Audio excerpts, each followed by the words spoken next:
রাধে রাধে, হরে কৃষ্ণ বন্ধুরা, তোমাদের সকলকে জানাই কৃষ্ণময় শুভ সকাল। তো আমি ভোরবেলায় উঠে পড়েছি, সেই 4:30 নাগাদ। উঠেই আমি ঘরের কিছু কাজ ছিল সেইগুলোকে সেরে স্নানটা সেরেই বেরিয়ে পড়েছি ফুল কিনতে।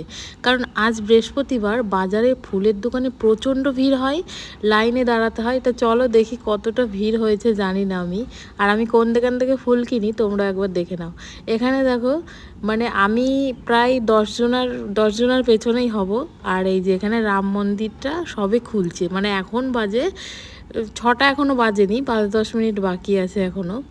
তো রাম মন্দিরটা এখানে খুলছে, দেখো কতটা ভিড়। আমি 10 জনের পেছনে দাঁড়িয়ে আছি।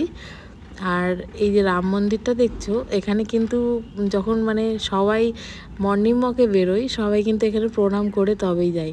ফুলগুলো দেখো কত সুন্দর লাগছে। এই দাদাটার কাছে এত ভিড় হওয়ার কারণ এটাই, কারণ এনার ফুলগুলো খুব টাটকা আর খুব ভালো।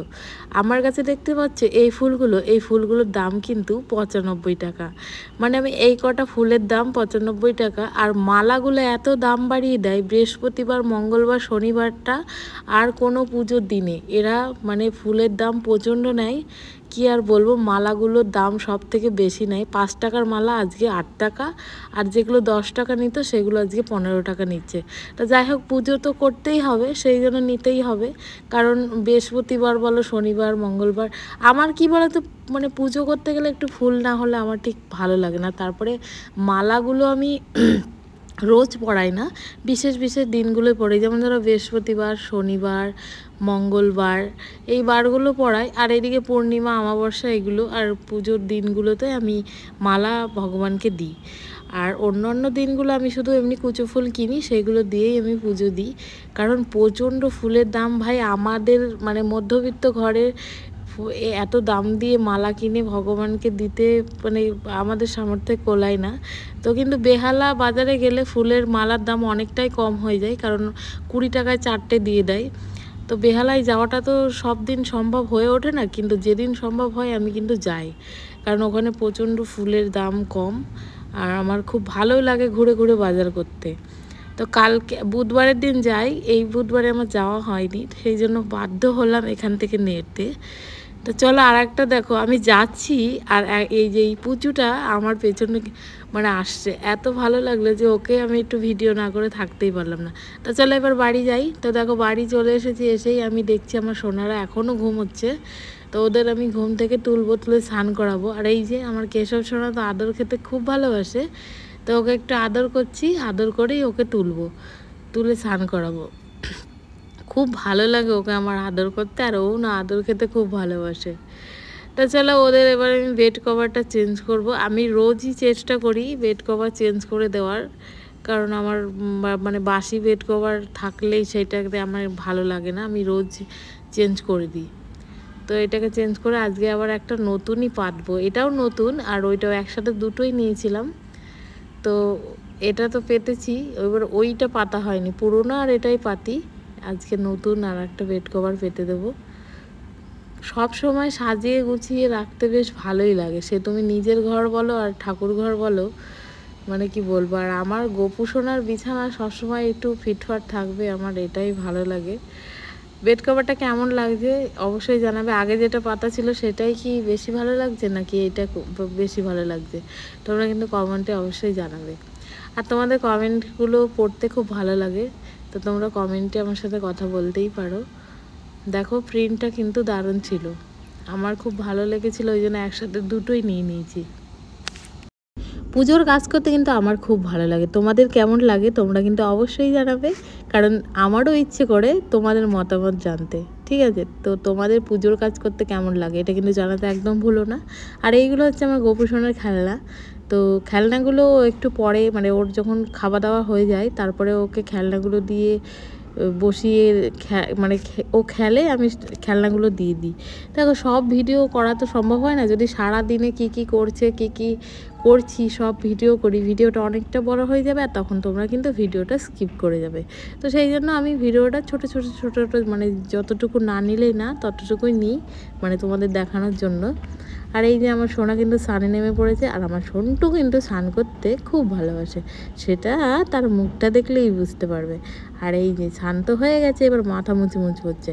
সে কিন্তু আজকে একটু অন্যরকম সাজ দেবে, কারণ আমার সোনার যেদিন সাজতে ইচ্ছা হয় সেদিন কিন্তু আমার মনটা শুধু ওই আজকে এটা মানে ওর যেটা ইচ্ছা হবে আমি সেটা আগে থেকেই বুঝতে পারি। আর তো কেমন লেগেছে দেখো, তাকে কেমন লাগছে দেখতে, দারুণ লাগছে। এদিকে দেখো রাধা মাধবকেও আমি অভিষেক করিয়ে দিচ্ছি, তারপরে মুছিয়ে আমি রাধা মাধবকে এবার একটু শৃঙ্গার করিয়ে দেবো। তো সেই জন্য আমি চন্দন বেটে নিয়েছি, চন্দন বেটে আমি তিলক পরিয়ে দেবো। এখানে মালা দিয়ে দিচ্ছি, মালা পরিয়ে নিচ্ছি আগে, তারপরে চন্দনটাকে বেটে তিলকটা পরিয়ে দেবো। আর সব থেকে বড় কথা কি বলতো, মানে গোপু সোনার আমি একটা জিনিস দেখেছি, আমি জানি না এটা আমার সাথেই হয় নাকি যারা যাদের ঘরে গোপাল আছে তাদের সাথেও হয়। তোমাদের যাদের সাথে এটা হয় তোমরা অবশ্যই আমাকে জানাবে। দেখো ওর যেদিন যেটা ইচ্ছে হয় সেদিন আমার মনে সেটাই হয়। যেমন আজ সকাল থেকেই আমার ইচ্ছে হচ্ছিলো ওকে আজকে একটু অন্যরকম সাজাবো, কারণ ও রোজ ওকে আমি সাদামাটা রাখি, কারণ সাদামাটা বলতে যেমন আর কি থাকে, টি শার্ট পরাই, মানে হালকা পাতলা জামাগুলো পরাই। তো আজকে আমি জানি না কেন, আজকে কিন্তু কোনো উৎসব না, আমি ওকে হ্যাঁ সাজাই, কোনো উৎসবে সাজাই, কিন্তু আজকে কোনো উৎসবই নাই, তাও আমার সকাল থেকে মনটা চাইছিল ওকে একটু সাজাই। তো সেই জন্য ওকে আজকে ইচ্ছে মতো যা গহনাগাটি যা ছিল পরিয়ে সাজিয়ে দিয়েছি।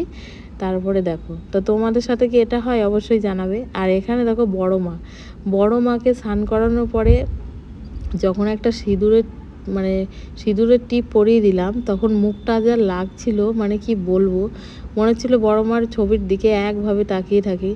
মানে বলে না মায়ের রূপ অপরূপ, সত্যিই অপরূপ। দেখো একবার কত সুন্দর লাগছে, মুখের দিকে তাকিয়ে দেখো, মানে তোমার মনে যত দুঃখ কষ্ট আছে তুমি এই মুখের দিকে তাকালে তোমার সব দূর হয়ে যাবে। আর এখানে রাম সীতা লক্ষ্মণ, এই ফটোটাকেও আমি ভালো করে স্নান করিয়ে দেবো, ভালো করে শৃঙ্গার করিয়ে দেবো। এবার আমি মালা পরিয়ে দিয়েছি, মালা পরিয়ে দিয়ে দেখো বজরংবলী যেখানে আছে সেখানে রাম সীতাকে রাখতেই হয়। তো আগে রাম সীতাকে পুজো করে তারপরে বজরংবলীকে করতে হয়, মানে বজরংবলীর পুজো করতে হয়, তাহলে বজরংবলী কিন্তু খুশি হয়। আর এখানে বজরংবলীর প্রিয় ফুল জবা, তো আমি জবা ফুল নিয়ে দিয়েছি। আমি বজরংবলীর জন্য নিয়েছি আর বড় মায়ের জন্য নিয়েছি, কারণ বড় মায়েরও প্রিয় ফুল জবা। আর এখানে এই যে আমার গনুকে এবার স্নান করিয়ে দেবো। গনুকে স্নান করানোর পরে এই যে গনুকে দুব্ব কিন্তু গনুর যে দিকে দাঁতটা ভাঙা সেই দিকে দিতে হয়, আর দুব্ব কিন্তু নটা দুব্ব গুনে দিতে হয়। তো দেখো দুব্ব দিয়ে দিয়েছি, মালা পরিয়ে আমি গনুকে একটা সিঁদুরের টিপ পরিয়ে দিয়েছি। এবার আমার লক্ষ্মী ঘরটাকে গুছিয়ে নেব। প্রথমে দেখো জল দিয়ে দিয়েছি, পরে 1 টাকার কয়েন দিয়েছি, সুপারি দিয়েছি, এখানে কাঁচা হলুদ আর কড়ি আর কিছু ধান দিয়ে আমি লক্ষ্মী ঘরটাকে পাতবো। তো দেখো এই যে ধানগুলো দিয়ে দিলাম। সত্যি পুজোর কাজ করতে আমার খুব ভালো লাগে, মানে আমার না খুব তাড়াতাড়ি পুজোটা হয় না, তুমি বিশ্বাস করবে না। মানে আমি স্নান সেরে নিয়েছি সেই 5:30টায়, সেই তখন থেকে কিন্তু চলছে। মানে এই যে ফুল আনতে বাজারে গেলাম, ফুলটাকে নিয়ে এসেছি, তখন বাজে কটা বাজে, 6:30 বাজে, এই তখন থেকে লেগেছি আমি পুজো করতে। আমার কিন্তু পুজোতে প্রচণ্ড টাইম লাগে, কারণ আমি একটু ঢিলে বলবো না কি বলবো, খুঁতখুঁতে বলবো, যাই হোক সম্পূর্ণ পুজোটা নিখুঁতভাবে করার চেষ্টা আমি করি। জানি না আমি পারি না, আমি মানে জানি যে নিখুঁতভাবে করাটা সম্ভব না, তাও আমি চেষ্টা করি, কোনো মানে খুঁত বা কোনো খামতি আমি রাখি না, করি মানে আমি যতটুকু জানি। এবার পুরোহিতদের মতো তো আর আমরা পারি না, তো যতটুকু জানি। এখানে পান দিয়েছি, পানের ওপরে একটা সুপারি দিয়েছি আর কড়ি দিয়েছি। আর তো দেখো দর্শন করে নাও আমার মা লক্ষ্মীকে, আর এই যে আমার সোনাকে দর্শন করে নাও। ভিডিওটা এখানেই শেষ করছি, দেখা হচ্ছে পরের কোনো ভিডিওতে। রাধে রাধে।